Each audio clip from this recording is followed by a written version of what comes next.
Hey, LaCroix friends. I want to begin by quoting from a best-selling book written almost 20 years ago. It's not about you.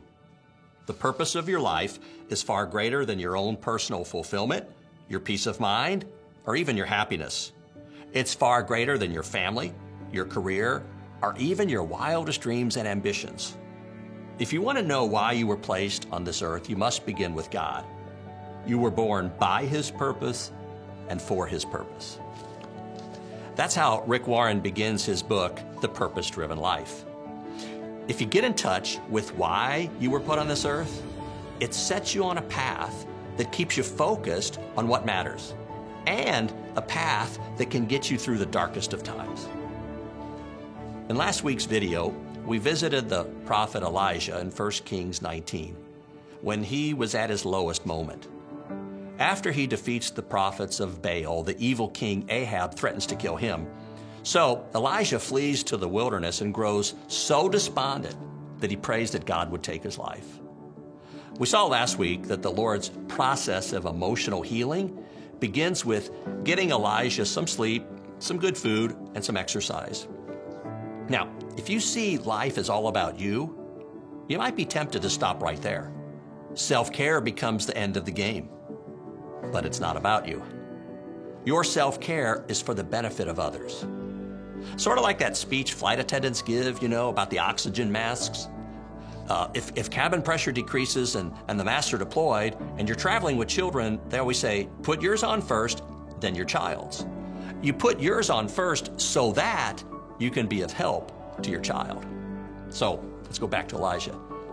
After a 40-day journey, he comes to Mount Sinai, that great historic place where centuries before Moses received the 10 Commandments. And here, Elijah has a fresh encounter with God, one that melts his heart.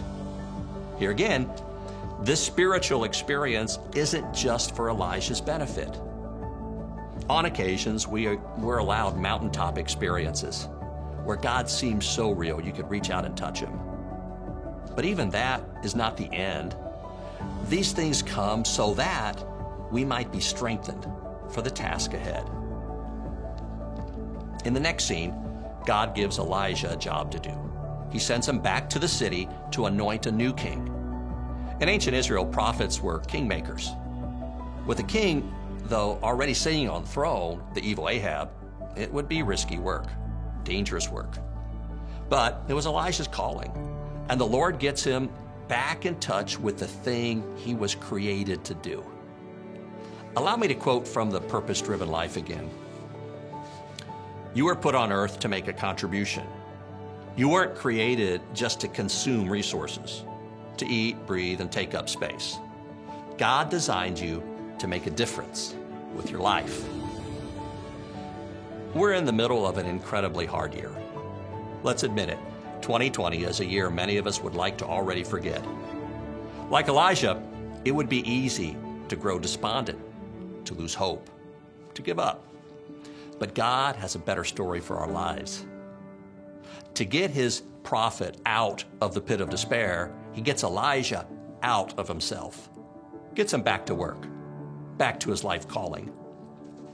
In my sermon this past week, we saw how Jesus washed the feet of His disciples.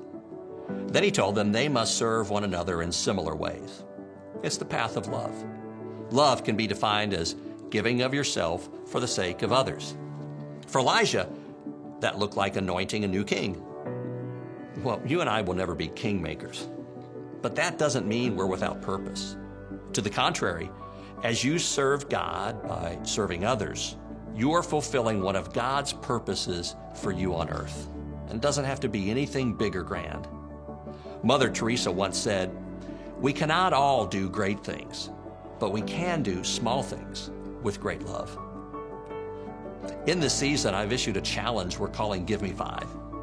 It's a figure speech to say, do 5 things each week for others that you normally wouldn't do.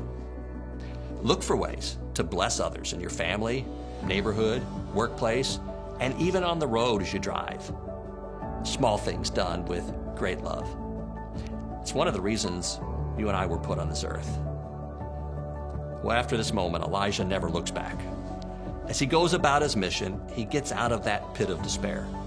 The ironic thing is that when you discover it's not about you or your personal fulfillment or your own peace of mind or happiness, but it's about serving others, you get all those things thrown in.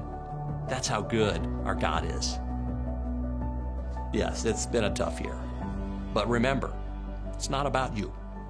It's about you lightening others' burdens and making this hard year less difficult for others. So, what work is God calling you to do?